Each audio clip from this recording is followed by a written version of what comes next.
133 സങ്കീർത്തനം 3 സിയോൻ പർവ്വതത്തിൽ പെയ്യുന്ന ഹെർമോന്യ മഞ്ഞുപോലെയും ആകുന്നു. അവിടെയല്ലോ യഹോവ അനുഗ്രഹവും ശാശ്വതമായുള്ള ജീവനും കൽപ്പിച്ചിരിക്കുന്നത്. അനുഗ്രഹവും ശാശ്വത ജീവനും. ശാശ്വത ജീവൻ അതുല്യമായ ഒരു അനുഗ്രഹമാണ്. എന്നാൽ അതിനോട് കൂടെയുള്ള ഒട്ടനവധി അനുഗ്രഹങ്ങളും ദൈവം നൽകുന്നു. എന്നാൽ അത് എവിടെയാണ് ദൈവം കൽപ്പിച്ചിരിക്കുന്നത് എന്ന് ഈ വാക്യം വെളിപ്പെടുത്തുന്നു. ബൈബിളിലെ ഒട്ടനവധി വിഷയങ്ങളെ ബന്ധിപ്പിച്ച് ചിന്തിക്കേണ്ട ഒരു വിഷയമാണിത്.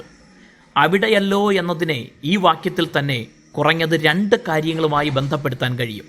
1, ഹെർമോന്യ മഞ്ഞ് പെയ്ത് കുളിരണിയുന്ന സിയോൻ പർവ്വതത്തിൽ.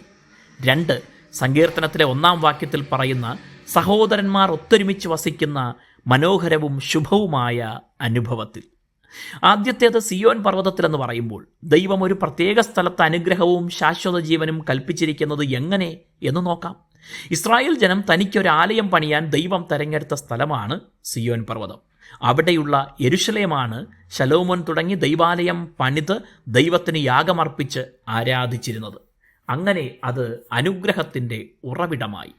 സിയോൻ മലയിലെ ഒരു ഭാഗത്താണ് ഗോൽഗോഥ മലയിൽ യേശുക്രിസ്തു ക്രൂശിക്കപ്പെട്ടത്. സകല മനുഷ്യരുടെയും പാപപരിഹാരം അതിനാലുണ്ടായി. ക്രിസ്തുവിൽ വിശ്വസിക്കുമ്പോൾ നിത്യജീവൻ ലഭിക്കുന്നു. അങ്ങനെ ദൈവം അവിടെ ശാശ്വത ജീവൻ കൽപ്പിച്ചിരിക്കുന്നു എന്നത് അർത്ഥവത്തായി. 2, സഹോദരന്മാർ ഒത്തൊരുമിച്ച് വസിക്കുന്നിടത്ത് അനുഗ്രഹവും ശാശ്വത ജീവനും. യേശുക്രിസ്തുവിനെ നമ്മുടെ സഹോദരനെന്ന് എബ്രായ ലേഖനം വിശേഷിപ്പിക്കുന്നു. ഉയർത്തെഴുന്നേറ്റ ക്രിസ്തു തൻ്റെ ശിഷ്യരെ സഹോദരന്മാർ എന്ന് വിശേഷിപ്പിക്കുന്നു. സ്വർഗീയ പിതാവിൻ്റെ മക്കൾ ഒത്തൊരുമിച്ച് വസിക്കുന്നിടത്ത് ദൈവത്തിൻ്റെ അനുഗ്രഹവും ക്രിസ്തുവിൽ ആ കൂട്ടായ്മയുണ്ടായി നിലനിന്ന് വളരുന്നതിനാൽ ശാശ്വത ജീവനും ലഭിക്കുന്നു. ദൈവം തൻ്റെ പുത്രനിലൂടെ നമുക്ക് നൽകിയ അനുഗ്രഹങ്ങൾക്കായും നിത്യജീവനായും നന്ദി